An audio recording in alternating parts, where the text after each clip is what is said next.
Okay, learn the difference between evidence and circumstantial evidence to improve your life. We're chatting with author and lawyer Dannie De Novo this morning to find out how to live a happy life and yield some positive results. Hi, Dannie. I was asking, I said, I've only known you as an author. I didn't realize you were a lawyer as well. And then you're saying you learned a lot of things through law that can apply to regular life.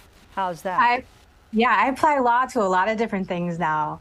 It's a great lesson. So one of the very first lessons that you learn as a law student is the difference between direct evidence and circumstantial evidence. Direct evidence is something you can prove directly. So if there's fingerprints at a crime scene that match the defendant, that directly proves the defendant was at the crime scene, right? But doesn't necessarily prove guilt.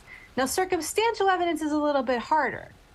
If you are in your TV studio all morning and there are no windows, and I walk in the door and my clothes are wet and I'm carrying an umbrella and it's all wet, you would infer that it was raining.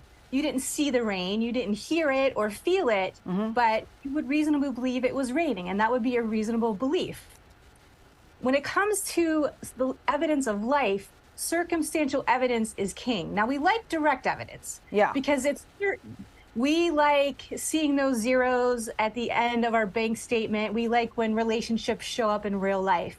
But when those direct things don't show up, we become sort of anxious and we worry and we're afraid we're not on the right track. But if you train your brain to think like a lawyer, you can see the circumstantial evidence, and that will help you feel like you matter and that you are on the right track. But don't you think that people believe whatever they're going to believe because they're into their emotion? Yes, but you can change your belief about yourself and about life.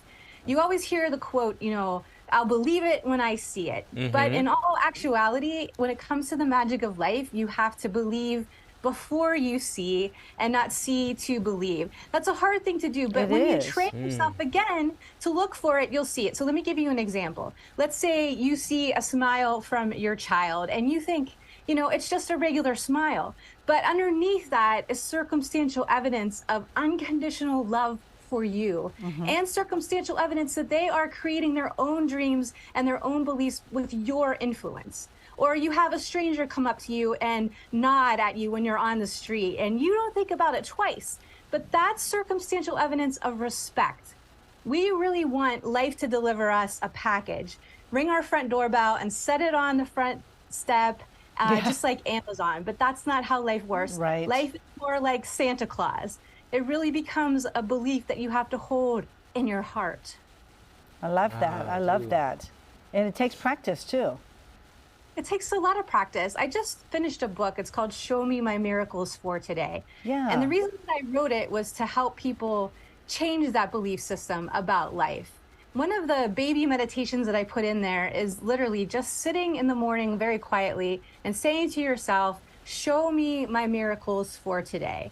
And it's really just kind of about what little gift does life have to give to you today. And sometimes it's a big gift and you can see it really easily. And sometimes it's kind of a teeny tiny gift. I always ask for feathers, to see feathers when I need a little boost in confidence or just a pick-me-up in life. And sometimes I see a really big feather when I'm out walking, but sometimes I'll find just the tiniest little feather because I'm looking for it. And that is even more magical to me than the big feather that's just sitting in the backyard. I love that because it hits home every time I see a feather. Oh, you do? Your feather also? I do, feather and ladybugs. Oh, mine's hummingbird.